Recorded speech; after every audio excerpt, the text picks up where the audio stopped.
Afternoon, everybody. Eric here with another video. Today's topic is gerrymandering.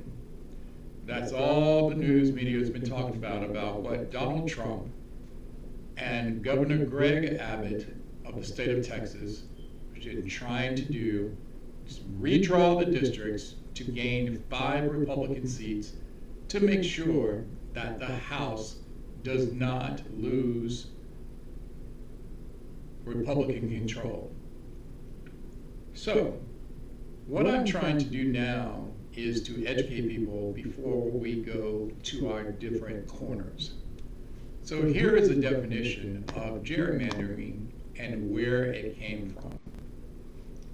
So, gerrymandering, by definition, is to manipulate the boundaries of an electoral constituency, so as to favor one party or class to achieve, a result, I just ate a Granny Smith apple, achieve a result by manipulating the boundaries of an electoral constituency, quote, a total freedom to gerrymander the results they want. Now, where does gerrymandering come from? So back early in the 19th century, from the name of Governor Elbridge Gerry, G-E-R-R-Y, Elbridge Gerry of Massachusetts, plus the term salamander from the supposed similarity between a salamander and the shape of a new voting district on a map drawn when he was in office in 1812, the creation of which was felt to favor his party. The map, with claws, wings, and fangs added, was published in the Boston Weekly Messenger with the title, The Gerrymander. That's his last name, dash, and then the back end of the name salamander, mander. Therefore, the gerrymander. Its use over time, from 1800 through 2019, has exponentially gone up across the nation. Now, I can tell you, as a non-affiliated voter, whether I was aligned with the Democratic Party or the Republican Party, if I just said that one party over the other did not do it, that would be a bold-faced lie. Because both parties have used gerrymandering to their favor. But let's actually go deeper into it. Let's talk about this, because today the topics are what's happening in the state of Texas. And this is unprecedented. So in the Texas legislature, the Republicans have control of all 3 houses, I believe. The House, the Senate, and the governor's seat. Incidentally, the governor's seat in the state of Texas has no term limits. Problem for me. But unfortunately for me, I don't live in Texas. So, again, Donald Trump looked to Governor Abbott to redraw district lines, to disenfranchise minority voters, so that at least 5 districts would be redrawn in favor of Republicans, so that the Republicans would get an additional 5 seats in the House to keep control of the House. That is the goal. That is the goal. The Democrats in the House of the state of Texas could not stop it except for one thing. They left the state of Texas to stop the quorum, because you can't vote without a quorum. You can't. And so they left the state. Now, because of that, the House created a bill to arrest all of the House representatives who left them and is asking for the Sheriff's Department and the FBI to find them, arrest them, and bring them back to the state of Texas because, quote, unaccepted absence.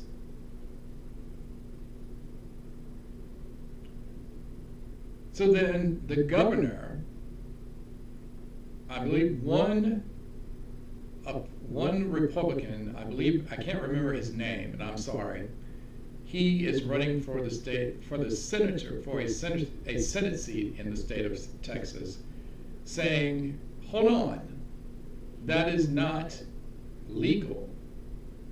But then Governor Abbott is saying, it is legal. I can do this. And so now they're reaching out to the courts, but that bill is still in place to arrest people, the Democrats. Now also, Governor Newsom from the state of California has also said, if the state of Texas goes forward to gerrymander and bring up 5 more Republican districts, he is going to redraw the state of California to make California all Democrats. All Democrats. New York is supporting the Texas Democrats. Illinois is supporting Democrats. There are even some Republicans that are going against Governor Abbott about this because it is unconstitutional. And they're taking the voting power from the people to the legislature. That's what some of those Republicans are talking about. Now, in the state of North Carolina, all North Carolinians also know about gerrymandering. I lived in Missouri, in Kansas City, Missouri, for 11 years, and I can tell you, Missourians know about gerrymandering. That's why, up until now, particularly in Missouri and Kansas, which is why the legislature will always be Republican controlled in the Midwest. Mm-hmm. Absolutely. But I'm going back to North Carolina. So here is about gerrymandering in North Carolina. Let me bring this up. So this information is from the Brennan Center here in North Carolina. The Brennan Center for Justice. Anatomy of a North Carolina gerrymandering. And this is from 2023. A new congressional map takes the Tar Heel state from having one of the fairest maps in the country to its most biased, and voters of color are among the biggest victims.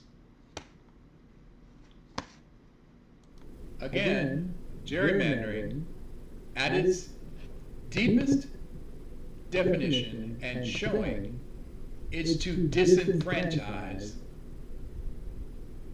voting rights for people. And 99% of the time, it's about taking power from minority groups who normally vote for Democrats. But I digress.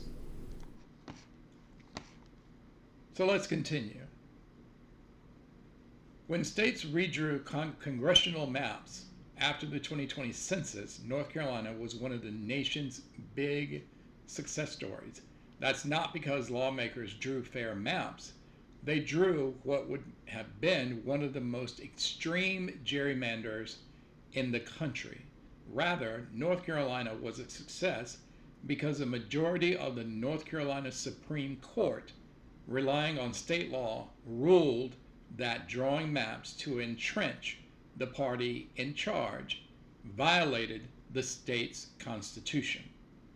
The result of that ruling was adoption of a court-drawn map that was one of the fairest the Tar Heel State has seen in decades, with Democrats and Republicans each winning 7 seats in the 2022 midterms, a result in line with North Carolina's status as one of the country's most hotly contested electoral battleground, which actually means, in layman's terms, North Carolina is not blue, North Carolina is not red, North Carolina is purple.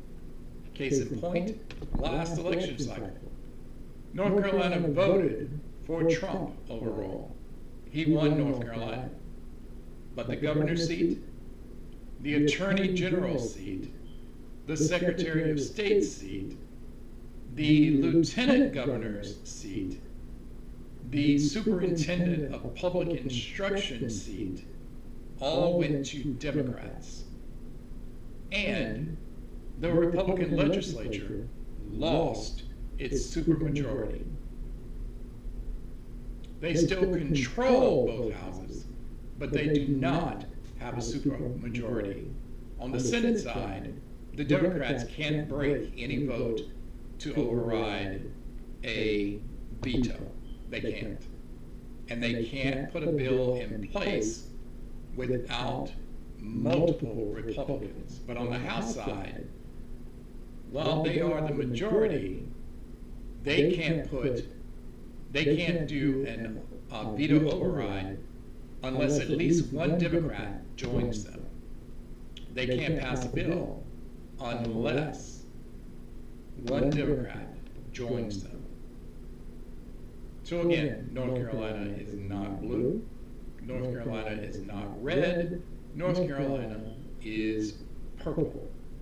And every election cycle here in the state of North Carolina, just like in 2024, people are scratching their heads. They voted for a Republican to be president, but the governor and his cabinet are 90% Democrats. Interesting. So let's continue. And here is that map in 2022. But that win for voters was proven short-lived. After Republican candidates won 2 seats on the North Carolina Supreme Court, yes, in North Carolina, court positions are partisan. Yes, court positions are partisan. Even though justice is supposed to be blind, and it's about the law, judges run for their positions in the state of North Carolina by partisanship. Yes, they do.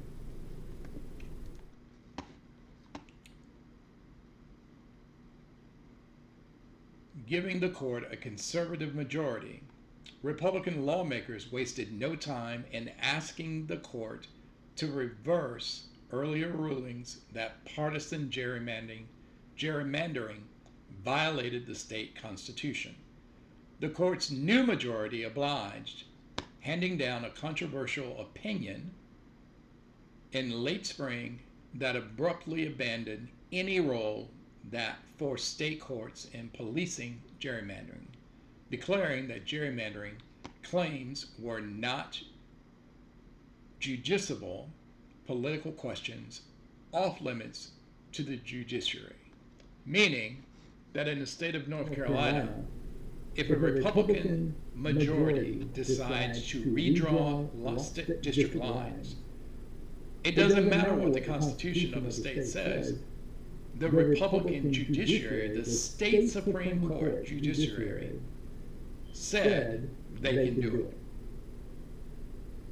And if Democrats will want to sue, They can't. They can't. So I'm telling you, during the midterms cycle, before I even talk about that, and also in the 2024 elections, North Carolina was still in the national spotlight because of a Supreme Court justice election that the Republican candidate would not concede and tried to get rid of 67,000 votes so that he could win, saying that there was something wrong with those votes. And it took 6 months for it to be shut down so that Allison Riggs, who is the Supreme Court justice person already in the seat, would win. Even after 2 recounts, she still won, and he still wouldn't give it up because they had an agenda. They had an agenda, and had that guy won the seat, that Supreme Court would have been locked on a Republican slant, and nothing in North Carolina for the people would ever be able to be refuted. Nothing. Now, it is true that Allison Riggs kept her seat, and that it's a 5-2, but a 5-2 split is better than a 6-1 split, because coming up in 2026, there is another election for the Supreme Court, and it will be much easier to make it 4-3 than it is 6-1. That's why it matters. And then, if the Democrats can get the Senate and the House, particularly the House, back, hopefully they will be able to remove and reverse this so that North Carolina's district maps will go back to being some of the fairest in the country.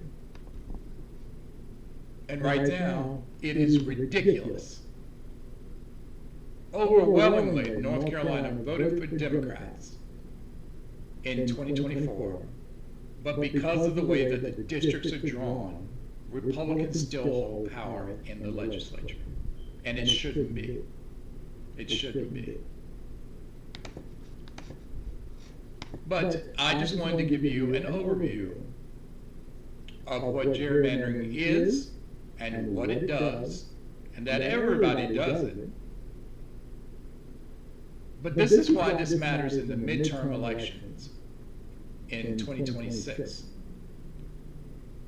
There are Democrats in the federal House of Representatives who are watching Texas.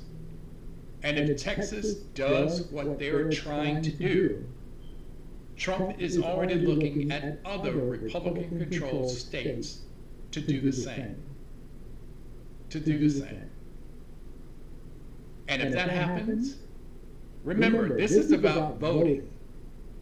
The power of the people. This is about voting. And if that happens, democracy is out the window. Out the window. Well, the Democrats and the liberals are sounding the alarm. You damn right I'm sounding the alarm. If you are a Republican, we can debate policy all day long, but this has nothing to do with policy. Nothing. This is about shoring up the MAGA power. This is about shoring up the right for Christian nationalists. Christian nationalists have nothing to do with Christianity. Christian nationalists is another term for white supremacy. Don't believe me? Look it up. Look it up on your own. You'll see fine examples, like that all-white town and subdivision in the state of Missouri. Look it up. Look it up.